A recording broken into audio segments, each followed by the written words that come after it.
Hello. कौन? आवाज पहचानी नहीं? कुछ जानी पहचानी लग रही है।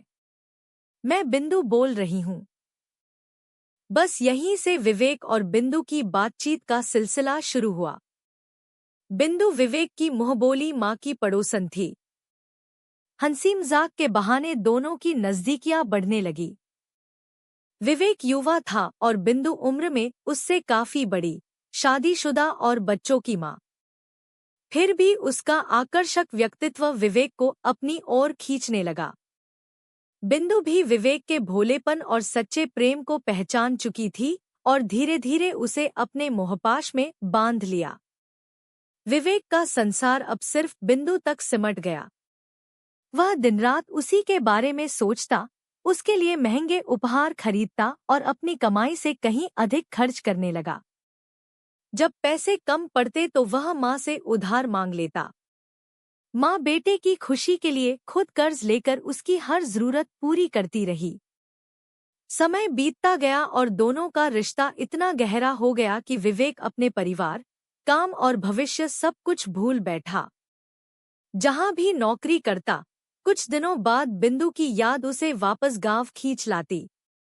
उसकी जिंदगी का एकमात्र उद्देश्य बिंदु को खुश रखना रह गया था। धीरे धीरे माँ को बेटे के बदले हुए व्यवहार पर शक होने लगा। सच्चाई सामने आने पर उन्होंने बहुत समझाया, लेकिन विवेक पर प्रेम का ऐसा नशा था कि वह कुछ सुनने को तैयार नहीं था। आखिर एक दिन माँ ने 4 वर्षों का पूरा हिसाब उसके हाथ में रख दिया। लाखों का कर्ज देखकर विवेक के पैरों तले जमीन खिसक गई। माँ ने दुखी होकर कहा, जब तक यह कर्ज नहीं चुका देते, मेरे घर की दहलीज पर कदम मत रखना। परेशान विवेक ने बिंदु से मदद मांगी, लेकिन उसने बात टाल दी। दोस्तों ने भी हाथ खड़े कर दिए। निराश होकर विवेक शराब पीने लगा। एक रात नशे में उसने कई बार बिंदु को फोन किया, लेकिन उसने कॉल नहीं उठाई। बेचैन होकर वह उसके घर पहुंचा। कमरे की खिड़की से झांका तो उसके होश उड़ गए। बिंदु किसी दूसरे पुरुष के साथ थी। उसका विश्वास पल भर में टूट गया। कुछ देर बाद बिंदु बाहर आई और गुस्से से बोली, अब तेरे पास है ही क्या? राज ने मुझे सोने की चेन दी है, तू क्या दे सकता है? निकल जा यहाँ से। उसने सबके सामने विवेक को धक्का देकर अपमानित कर दिया। गांव वाले बिना सच्चाई जाने उसी को दोषी ठहराने लगे। परिवार ने भी उससे किनारा कर लिया। केवल उसकी मुंहबोली माँ ने उसे समझाया, यहाँ से दूर चला जा। ऐसा इंसान बन कि लोग तेरी गलती नहीं, तेरी पहचान याद रखें। अगले दिन माँ से अंतिम बार 1000 रुपए लेकर विवेक दिल्ली चला गया। 2 दिन रेलवे स्टेशन पर भटकता रहा। एक दिन सड़क पार करते समय उसका ध्यान नहीं रहा और वह एक गाड़ी से टकरा गया। गाड़ी के मालिक एक बड़े व्यापारी थे। उन्होंने इलाज कराया और उसकी ईमानदारी देखकर अपनी दुकान पर काम दे दिया। विवेक ने इस अवसर को अपनी नई जिंदगी मान लिया। उसने दिन रात मेहनत की। उसकी लगन और ईमानदारी से सेठ जी बहुत प्रभावित हुए। हर महीने वेतन बढ़ता गया। 2 वर्षों में विवेक उनका सबसे भरोसेमंद कर्मचारी बन गया।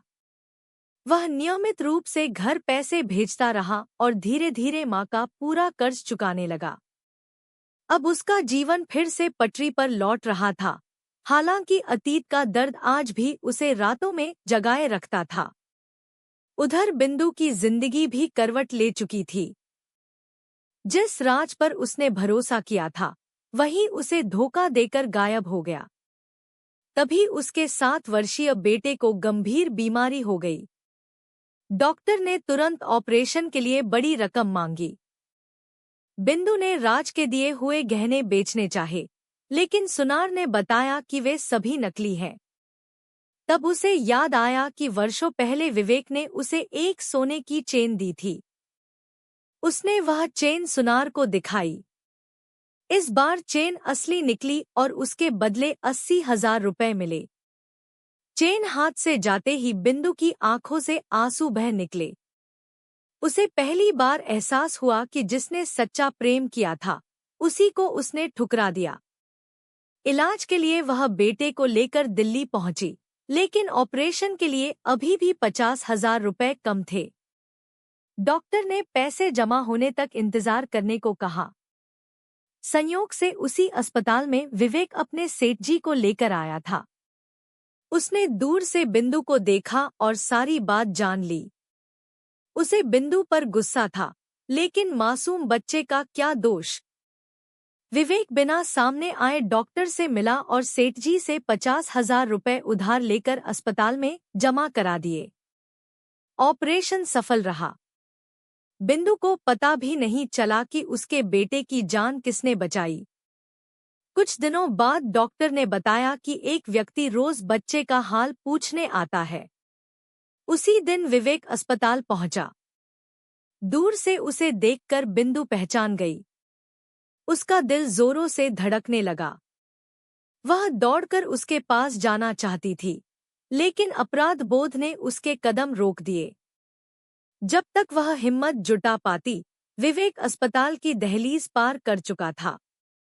बिंदु उसके पीछे भागी, पर बहुत देर हो चुकी थी। वह वहीं खड़ी फूट फूट कर रोने लगी। आज उसे समझ आ गया था कि सच्चा प्रेम शरीर से नहीं, त्याग, विश्वास और सम्मान से बनता है। जिस इंसान को उसने धन और दिखावे के लिए ठुकरा दिया था, उसी ने बिना किसी स्वार्थ के उसके बेटे को नया जीवन दे दिया।